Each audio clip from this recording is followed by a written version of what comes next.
This is kind of a tricky question because I also think, well, I'm going to give you my answer first, and then I'm going to tell you why it is that way. But I think it's a trickier question than just my basic answer. My basic answer was kind of popular in our group, but it's Luca, Trae, and Ja. But where it gets goofy is Luca has the highest usage rate of the three. So his numbers get inflated because of the usage rate. Um, and I also think that I'm trying to think of the teams right now. So I would say that Luca has the least amount of surrounding talent. His running mate was Porzingis, who was absolute dog trash in the playoffs. So it kind of inflated his usage rate. Um,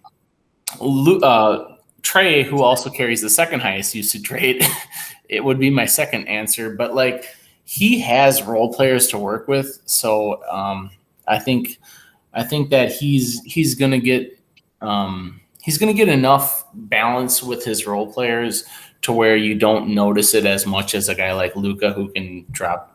Like Luca had the best game of his entire career in Game 7, damn near, and he still lost. Like he doesn't have the surrounding pieces. And then Ja, I think is also. I think the Grizzlies have like his usage rate gets changed because the pieces around him are just better, opposed to a guy like Luca. But I think Ja is also super talented, and it's a great question. But I would go Luca 1, Trae 2, and then I would put Ja Morant at 3. Chris, go ahead. I mean, the best answer is obviously, I'll take any of them. Like they're all studs.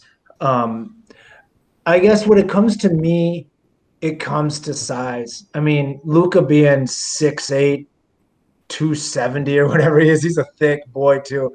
Um, that goes a long ways. I mean, you can do so much more with that size. Uh, I mean, it's tough. Like it's a really tough question. Um, if Ja had a little bit of more of a shot that I relied on, although he shot decent this year, but I mean, I just don't trust it. Um, it'd be something. But then, look, I mean, Trae gets to the line at will. Like Trae Young will have a bad shooting game and still get you 25 points because he went to the line 16 times and shot 15 to 16. Like that is so important. Um, and Luca can't shoot free throws for some reason. I don't know what that's about. He's like a 75% like free throw shooter for his career. Like I don't get that. So I mean, man, it's a hard one. I think I would still go with Luca Trae Ja, but man, they've all got dog in them. I mean, there's no wrong answer. Mm-hmm. Again, like we said before, the NBA is in good hands, man. Right. Jared, go ahead. Yeah. So like, what if you put Ja Morant on, let's say, the Magic? Would you be surprised to see him average 35 a game? Because I probably wouldn't. Like, I just think No. that there's no other surrounding pieces, and he would just have to embrace just being awesome that he is. Like, that's what I'm saying when I talk about like usage rates. Like, sometimes the guys around you aren't going to look as good in the box score, but like Valanciunas is a beast. Like that dude is good, and they have some role players as well. This is not a Brooks. knock on Ja. Like the Grizzlies have a pretty quality team, and they're probably 1 star away from making that next leap. But like this is like when we talk about super teams and like star-studded teams, like this is what we're talking about. Like you get a young talent that can lead the way, and Ja is that. And you have a guy like Valanciunas who's already paired with them, and you have a decent set of role players. Like this team could make a pretty decent jump next year. Mm-hmm.